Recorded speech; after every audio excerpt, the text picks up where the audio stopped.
আসসালামু আলাইকুম। আমি doctor Sadman Soumik, dental practitioner এবং ওনার হামদান ডেন্টাল কেয়ার। আজকে আমরা চলে আসলাম আপনাদের সাথে আরেকটি টপিক নিয়ে কথা বলার জন্য।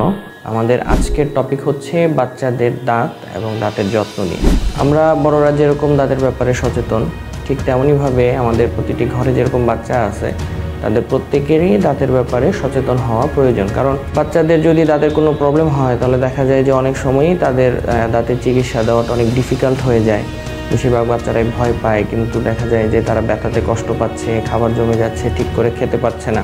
এজন্য যদি আমরা আগে থেকেই বাচ্চাদের দাঁতের ব্যাপারে যত্নশীল হই তাহলে অনেকাংশেই বাচ্চাদের দাঁতের সমস্যা থেকে প্রতিকার করা সম্ভব। 5 মাস 6 মাস বয়স থেকে বাচ্চাদের দাঁত ওঠা শুরু হয় এবং নর্মালি এটা কমপ্লিট হয়ে যায় 5 বছর 5.5 বছর এই সময়ে। এবং 5.5 বছর পর থেকে বাচ্চাদের দুধ দাঁতের সাথে কিছু স্থায়ী দাঁত উঠে যায়, নিচে 2টা এবং উপরে 2টা, টোটাল 4টা দাঁত উঠে। তো আমাদের বাচ্চাদের দাঁতের পরিষ্কারের ক্ষেত্রে এই জিনিসটা খুবই জানা জরুরি। অনেক সময় আমরা এরকম পেয়ে থাকি যে বাচ্চার বাবা মারা মনে করেন যে দুধ দাঁতগুলোর পরে 5.5 বা 6 বছর পরে যে দাঁতগুলো উঠতেছে এগুলো দুধ দাঁত, তো আসলে এই সমস্ত দাঁতগুলো পরে না। এই দাঁতগুলো যত্ন রাখা সবচেয়ে বেশি জরুরি। আর একটা হচ্ছে যে আমরা কমন একটা প্রশ্ন পাই যে বাচ্চাদের আসলে কিভাবে দাঁত মাজবে বা কিভাবে দাঁত পরিষ্কার রাখবে। যখন বাচ্চাদের দুধ দাঁত উঠে যায়, প্রথম যে ব্যাপারটা সেটা হচ্ছে যে প্রত্যেকবার মায়ের বুকের দুধ হোক বা ফিটার হোক, খাওয়ার পরে অবশ্যই সুতি কাপড় পানিতে ভিজিয়ে বাচ্চার দাঁত পরিষ্কার করে দিতে হবে। 2 নাম্বার হচ্ছে কখনো বাচ্চাদের ঘুমের সময় মুখে বোতল, ফিডার অথবা দুধ মুখে দিয়ে ঘুমিয়ে পড়া যাবে না। যদি বাচ্চা ঘুমিয়ে যায় তাহলে অবশ্যই ওই সময়ও বাচ্চার দাঁতগুলো সুতি কাপড় ভিজিয়ে পরিষ্কার করে দিতে হবে। এবং বাচ্চা যখন এরকম বুঝতে পারে যে না দাঁত ব্রাশ করলে সে পেস্ট গিলে ফেলবে না, এই বুঝটা যখন বাচ্চার মাঝে আসে তখন থেকেই বাচ্চাদের দাঁতের ব্রাশ শুরু করা প্রয়োজন। এবং অবশ্যই মা বাবার গাইডলাইনে বাচ্চা দাঁতের ব্রাশ করবে।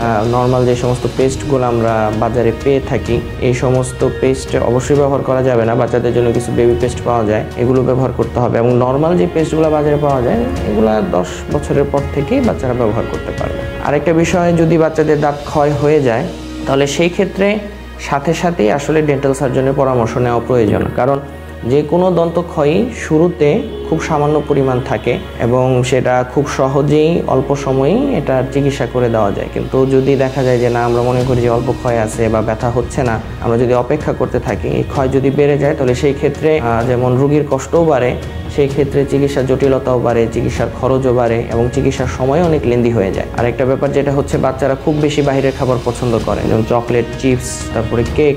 তো আমাদের অবশ্যই খেয়াল রাখতে হবে যত সম্ভব এই সমস্ত খাবার থেকে দূরে রাখা। কারণ এই সমস্ত খাবার শুধুমাত্র দাঁত না, যে কোনো বাচ্চার বেড়ে ওঠার ব্যাপারেও এই খাবারগুলো তার জন্য ঝুঁকিপূর্ণ হয়ে যায়। আর যদি একান্তই দেখা যায় যে এই সমস্ত খাবার খেতে হচ্ছে তাহলে অবশ্যই সাথে সাথেই বাচ্চাকে দাঁত ব্রাশ করিয়ে ফেলা অথবা কুলি করিয়ে ফেলতে হবে। এবং যেটা আমরা প্রথমে বলতেছিলাম যে দুধ দাঁতের সাথে আপনার স্থায়ী দাঁত উঠে যায়, আবার ঠিক 5.5-6 বছর পর থেকেই দুধ দাঁত পড়া শুরু হয়ে যাবে, হয়ে এখানে স্থায়ী দাঁত উঠতে থাকবে। দুধ দাঁতের সাথে 5.5-6 বছর পরে যেই পার্মানেন্ট টিথ আমরা যেটাকে বলি, স্থায়ী দাঁত পিছনের, এই দাঁতগুলো যখন উঠে যাবে তখন অবশ্যই এই দাঁতগুলোর প্রতিও মনোযোগী থাকতে হবে পরিষ্কার করার ক্ষেত্রে। যেহেতু পিছনের দাঁত অনেক সময় দেখা যায় যে বাচ্চাদের যদি বাবা মা খেয়াল না করে, ঠিকভাবে দাঁত ব্রাশ করতে না পারলে পিছনের দাঁতগুলো পরিষ্কার হচ্ছে না, তখন আমরা এরকম অহরহ কেস পাচ্ছি যে পিছনের দাঁত নষ্ট হয়ে গেছে। স্থায়ী দাঁত দেখা যায় যে বাচ্চাদের ম্যালঅক্লুশন ডেভেলপ করতে পারে, সামনের উপরের দাঁত বেশি সামনে চলে আসতে পারে বা নিচের সামনের দাঁত সামনের দিকে চলে আসতে পারে। এই জন্য বাবা মার জন্য জরুরি হলো যে আমরা একটা সাজেশন সবসময় দিয়ে থাকি, বাচ্চার যখন ডেন্টিশিয়ান মানে এরকম দাঁত ওঠা শুরু হয় তখন অবশ্যই একজন বিডিএস ডিগ্রিধারী ডেন্টাল সার্জনের সাথে পরামর্শ করা, কথা বলা যে সব কিছু ঠিক আছে কিনা। তো আজকে এই পর্যন্তই। ইনশাআল্লাহ পরবর্তী সময়ে পরবর্তী একটা টপিক নিয়ে আপনাদের সাথে আবার কথা হবে। ধন্যবাদ।